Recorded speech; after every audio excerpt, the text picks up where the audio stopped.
Bienvenidos nuevamente a un capítulo de Hablemos de Vivienda. Estamos en el capítulo número 28 y hoy traemos un tema que está súper en tendencia por un comentario que hizo nuestro presidente alrededor del tema de los arriendos.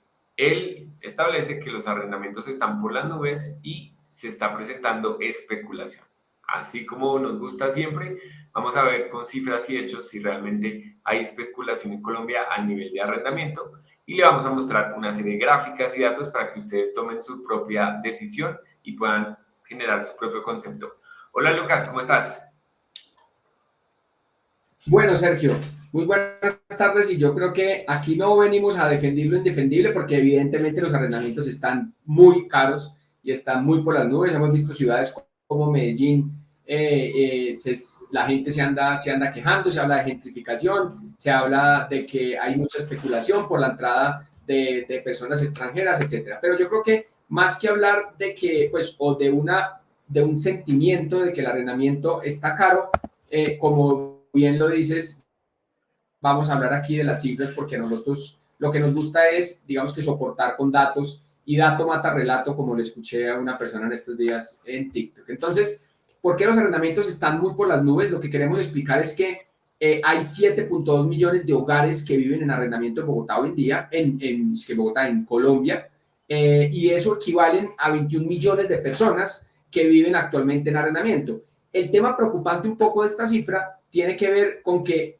pasamos en el 2020 de un 35% de las personas que vivían en arrendamiento a un 40%. Es decir, cada vez más personas viven en arrendamiento y eso hace pues que digamos que crezca esta cifra y cada vez menos personas se vuelven propietarias. Entonces, ahorita vamos a explicar un poco por qué.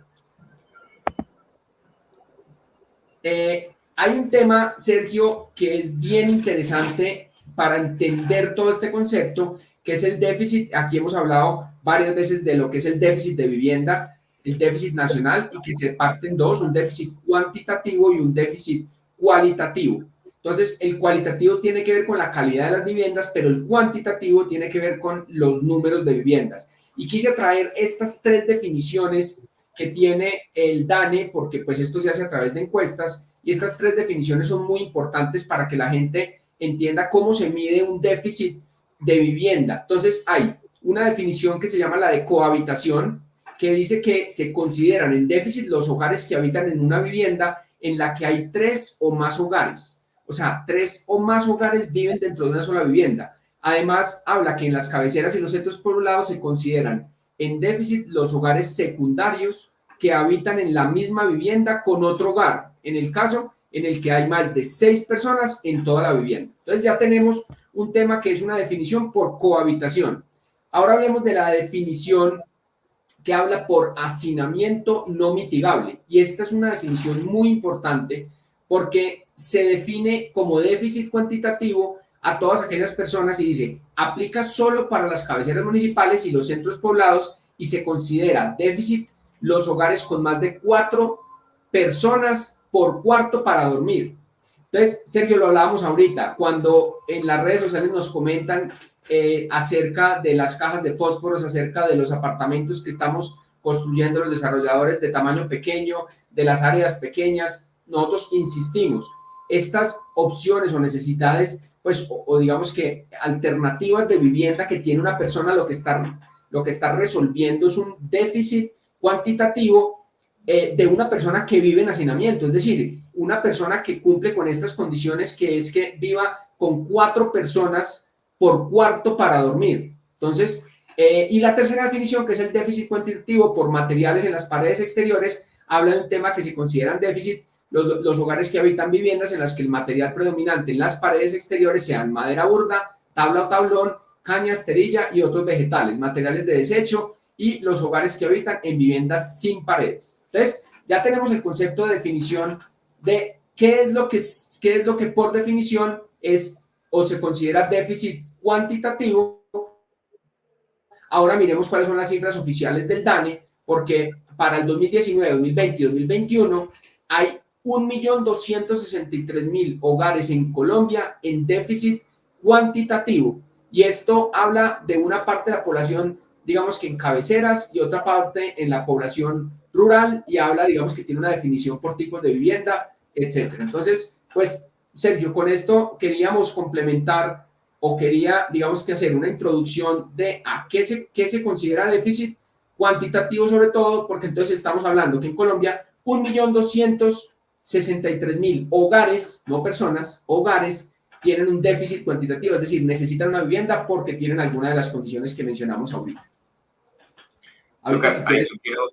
yo quiero aportar algo y es, lo hablábamos en capítulos anteriores, que las personas tienen que solucionar dónde viven, dónde duermen, dónde hacen pues sus actividades diarias en algún lugar, o sea, o en algo propio o en algo arrendado. Entonces, acá estamos viendo como el panorama de cómo las personas resuelven ese tema de habitabilidad.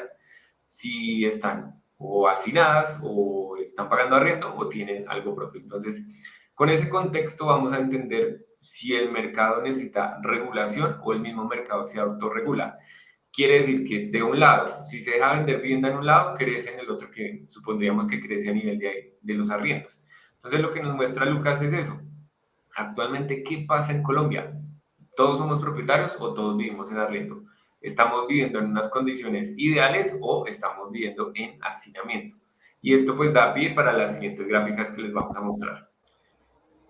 Con esta gráfica queremos complementar algo. Ya sabemos cómo viven las personas actualmente, pero también es necesario proyectarnos al futuro cuántos hogares se van a crear en Colombia. Esta gráfica es de Camacol, de hecho la habíamos mostrado en otro capítulo que hicimos y la volvimos a traer porque es muy diciente en algo que queremos entender, hacia dónde nos tenemos que proyectar.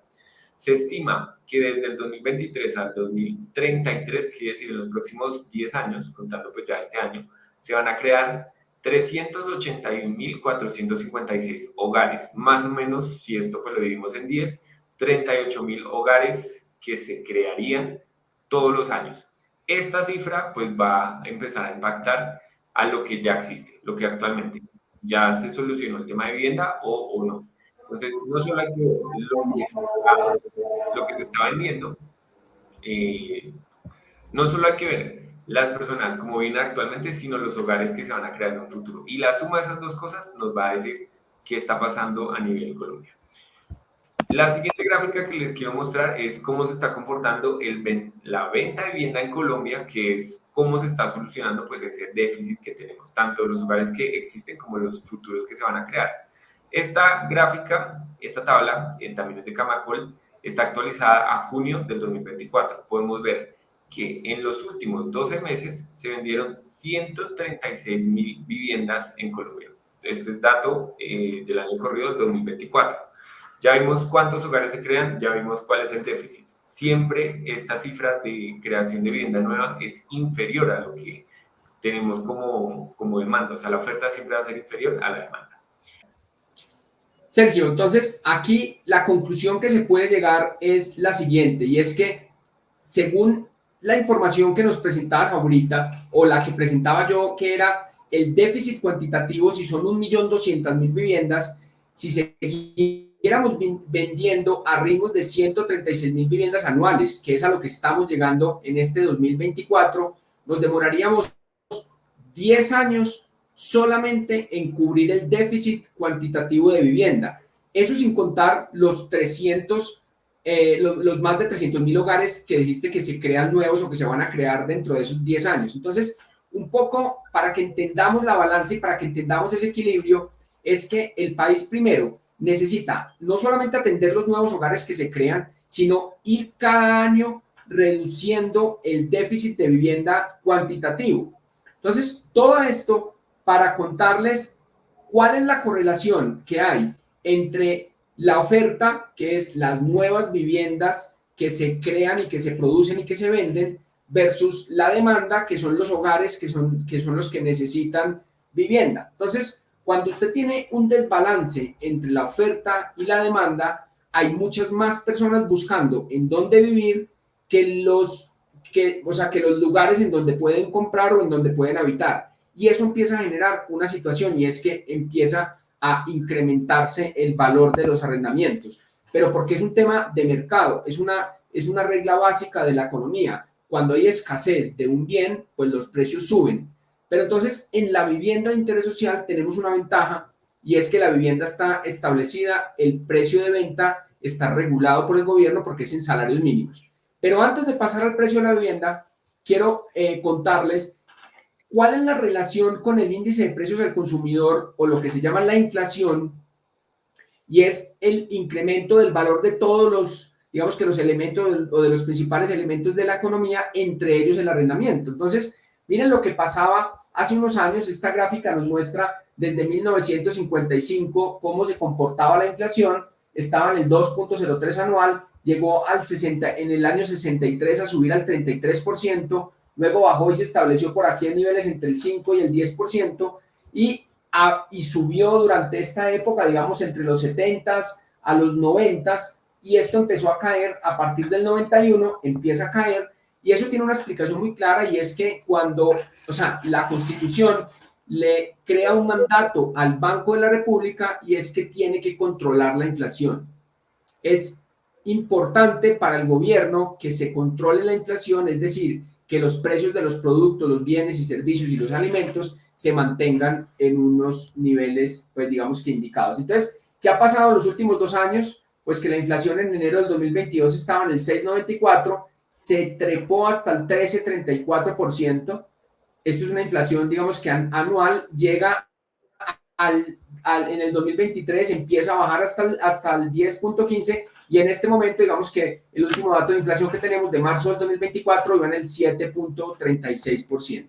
Entonces, ese dato es lo que marca lo que se llama en economía el IPC, el índice de precios del consumidor, que si bien viene bajando, tiene digamos que un componente importante en el valor del arrendamiento. ¿Por qué? Porque el ajuste del canon de los arrendamientos todos los años está atado al IPC.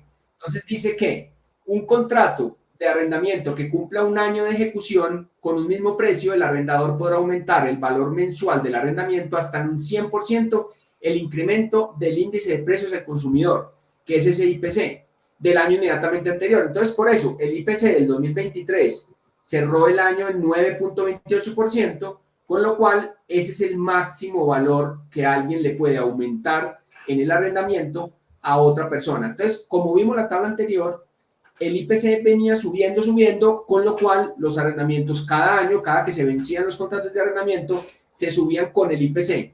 Por eso es que el valor, digamos que del arrendamiento ha incrementado tanto, porque se ha subido, digamos que el costo de los materiales y el costo pues de la inflación. Y ibas a decir algo, Sergio. No, iba a complementar que hay un indicador dentro de las estadísticas que saca Fede Lonjas sobre el tema de, pues tenemos permitido subir hasta el 9,28 para este año, pero realmente el aumento efectivo ha sido el 8,07 si no estoy mal, y quiere decir que a pesar que la norma, que ya hay una ley donde está regulado el aumento del canon de arrendamiento, el mercado también se autorregula y dice, oiga, pues por normatividad puede subir hasta tanto, pero realmente estamos dispuestos a pagar tanto de arrendamiento. Y ese indicador de lo que realmente ha subido el arrendamiento es inferior al aumento permitido por la ley. Entonces, no es que estemos en una época donde los precios hayan subido más de lo que la ley ya en estos momentos regula. Y complementando eso, Sergio, acuérdese que una de las premisas de una burbuja es un incremento injustificado de precios.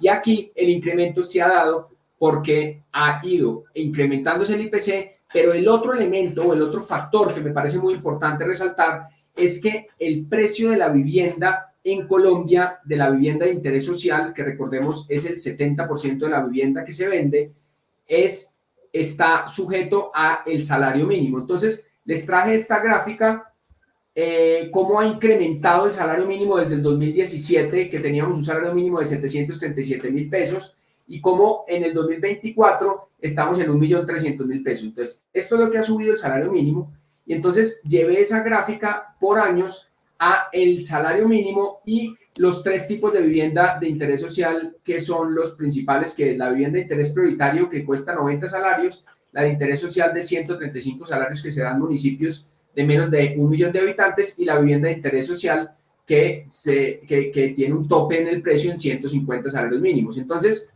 mire, Sergio, que este ejemplo es muy claro porque una vivienda hace 8 años, es decir, en el 2017, de una vivienda de interés social podía costar máximo 110 millones de pesos. Y este año, si usted le van a escriturar en el 2024, esa misma vivienda cuesta 195 millones de pesos. Y aquí traje una aproximación que tenemos nosotros y estimamos que el salario mínimo debería aumentar un 8% para el 2025, es decir, va a quedar la vivienda en 210 millones 600 mil pesos y para el 2026 un incremento adicional del 5%, es una proyección nuestra que tenemos en Macana, 221 millones 130 mil. Entonces, a las personas que de pronto dicen, no, es que la vivienda es una especulación, vamos a esperar a que baje porque se les va a reventar esa burbuja inmobiliaria, ojo que hay 1.300.000 hogares esperando a una oportunidad para poder comprar vivienda porque hay un déficit grande, es decir, hay un mercado grandísimo esperando a comprar.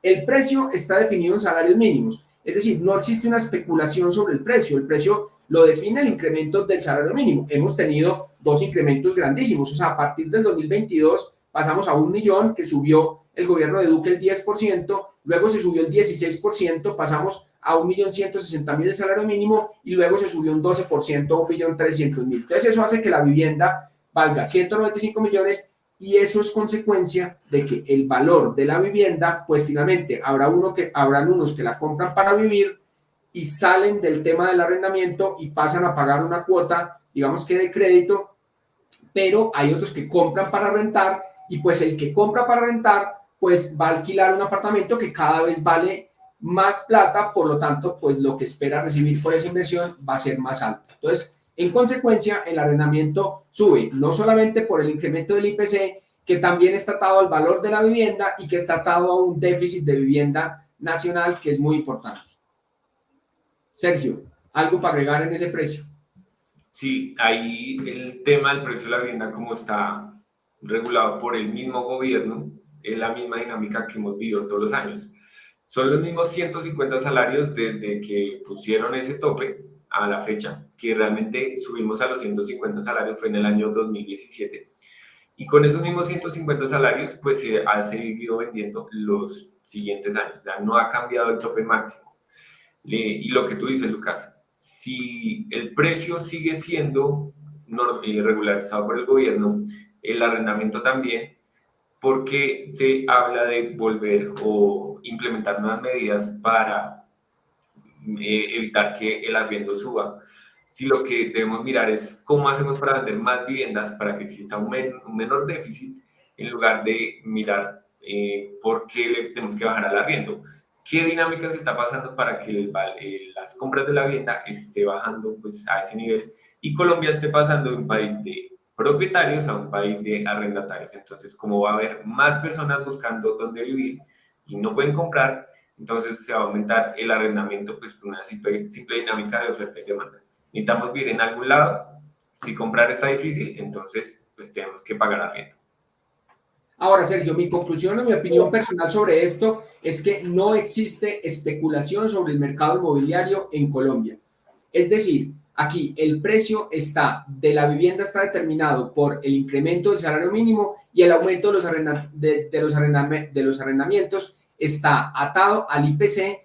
En consecuencia, pues digamos que a todo el valor o el costo de la vida, pues digamos que los arrendamientos suben con todos los elementos. Entonces, pues en mi opinión personal, no existe una especulación. Sin embargo, Sergio, aquí les quiero traer una ñapa para que también entendamos, para que las personas puedan, digamos que, conocer o identificar en qué momento puede haber especulación.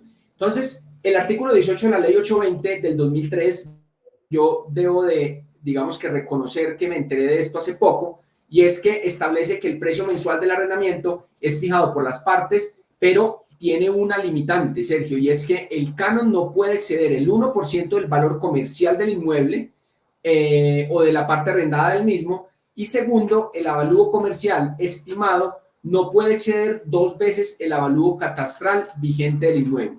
Entonces, Sergio, yo quiero hacer el siguiente ejercicio para que la gente entienda cómo se come, digamos que este artículo de la ley. Y es, si usted tiene una vivienda o si un inversionista tiene una vivienda de interés social que compre y se la escritura en el año entrante, que va a ser 210 millones de pesos como veíamos en el ejercicio anterior, ese valor de la vivienda, no, ese valor de arrendamiento no puede exceder el 1% del valor comercial. Es decir, es una vivienda que la compran 210 millones de pesos, que seguramente le tiene que invertir en unos acabados, pero que el valor del arrendamiento no deberá exceder de 2.100.000 pesos, porque ahí sí está especulando. Y si el avalúo catastral, en el caso de los apartamentos o las viviendas que ya tienen muchos años y que digamos que el valor catastral se diferencia mucho del valor comercial, si el avalúo catastral, digamos, de un apartamento, de una vivienda que tiene más de 10, 20 años, se duplica ese valor catastral, hay que sacarle el 1% y el arrendamiento nunca podrá ser de más del 1% de ese valor. ¿Se conocía usted esa restricción, Sergio, para saber si hay especulación o no? Lucas, sabes que yo tampoco la conocía, estuvimos conversando eso previamente y me parece que va muy en concordancia con lo que pasa actualmente. Cuando uno presta una asesoría o en las salas de ventas, llega un inversionista, le va a preguntar al vendedor de sala de ventas en cuánto puede poner este apartamento en arrendar y uno siempre da unas cifras de servilleta y uno siempre hace el cálculo que es el 0.5, el 0.56, máximo el 0.6% y va muy en la línea de lo que dice la norma. Y efectivamente, uno va a ver el mercado y pasa, a menos que uno lo ponga en otro tipo de renta, pero la renta tradicional siempre está como entre esos valores. Si uno consigue algo por arriba del 1%, pues ya efectivamente es especulación. Perfecto. Y siempre hemos dicho que a los inversionistas el 0.5%, entre el 0.5% y el 1%, pues que ya sería, digamos que un arrendamiento comercial o algún arrendamiento en pues en algún sitio demasiado específico para que llegue hasta ese 1%, en ese rango se debería mover, pero según nos advierte la ley, más del 1%, pues digamos que no sería correcto o no sería, digamos que adecuado según la ley se estaría incumpliendo en eso. Entonces, yo creo, Sergio, que este es nuestro ejercicio de hoy. No sé si tengas algo más para complementar acerca de este tema de los arrendamientos. Y yo quiero Sergio, terminar con esto, y es, venimos diciendo desde que pues desde que empezamos este canal, con las cifras de ventas de vivienda, venimos advirtiendo una cosa y digamos que esto valida una hipótesis que le hemos dicho a nuestros inversionistas, y es, para nosotros es el momento adecuado de comprar vivienda porque ha habido tan poca, digamos que nuevos proyectos y tan poca nueva oferta de vivienda que el arrendamiento se va a disparar. Yo creo que lo vengo diciendo hace más de un año, ya hoy en día las noticias refuerzan eso. Digamos que simplemente lo que digo es, no es que yo esté contento con la situación ni que me parezca buena, es que me parece que era la respuesta natural a un mercado que viene decreciendo sus cifras en ventas, creo que más de 22 o 24 meses. Entonces, si hay poca oferta sobre un bien cualquiera que sea, pues va a haber una mayor capacidad o mayor, digamos que, disposición a pagar por ese inmueble que cada vez hay menos. Entonces, pues era una respuesta normal del mercado y como lo decías ahorita, creo que la solución de esto es aumentando o mejorando la política de vivienda que permita reactivar, pero de manera seria y comprometida, el sector de vivienda, volver a cifras de más de 200.000 unidades al año para que haya más oferta y eso pueda hacer que la gente o se pase de arrendatario a propietario y que en más oferta que haya en el mercado, pues digamos que los precios ahí en ese caso tienden a bajar del arrendamiento porque las personas tienen muchos lugares en donde escoger, en donde vivir o en donde arrendar. Yo quiero agregar otra cosa antes de terminar y es exactamente cojo lo último que dijo Lucas para terminar la conclusión y es, si la política de vivienda es tan atractiva, pues es mejor comprar algo propio que pagar arriendo a alguien más que seguramente estamos pagando la vivienda a otra persona. Entonces, debe ser muy atractivo porque yo sí me acuerdo la época donde uno hacía las cuentas y uno decía, pucha, es más barato comprar algo, pagarle un crédito hipotecario a un banco que pagarle el arriendo a un tercero. Entonces, Debemos llegar nuevamente a esa política, lo hemos visto con la disminución de tasas, la gente se está animando. Esta noticia que dio en Colombia ha despertado muchísimo interés. Yo que me muevo en redes sociales, me han bombardeado con un montón de información alrededor de que eso despierta el ánimo, uno hace las cuentas, las personas tienen cierre financiero. Y un último dato antes de cerrar, dice Fede Lonjas que el 85% de las personas que vienen arriendo están en estrato 1, 2 y 3. La vivienda intersocial, ¿a qué tipo de estratos aplica? Al estrato 1, 2 y 3. Si podemos sacar de esa masa grande de arrendatarios a propietarios, pues oferta y demanda. Vamos a disminuir el precio del arrendamiento. Menos personas interesadas en arrendar, más personas interesadas en volverse propietarios. Perfecto. Entonces, pues compartan esta información si les parece útil, si ven en las reuniones o aquí tienen varios datos cocteleros para su próxima reunión cuando alguien les diga que por qué hay tanta especulación y por qué los arrendamientos están tan caros, pues tengan una herramienta para que puedan defenderse en esas reuniones. Entonces, nos vemos en el próximo capítulo. Chao.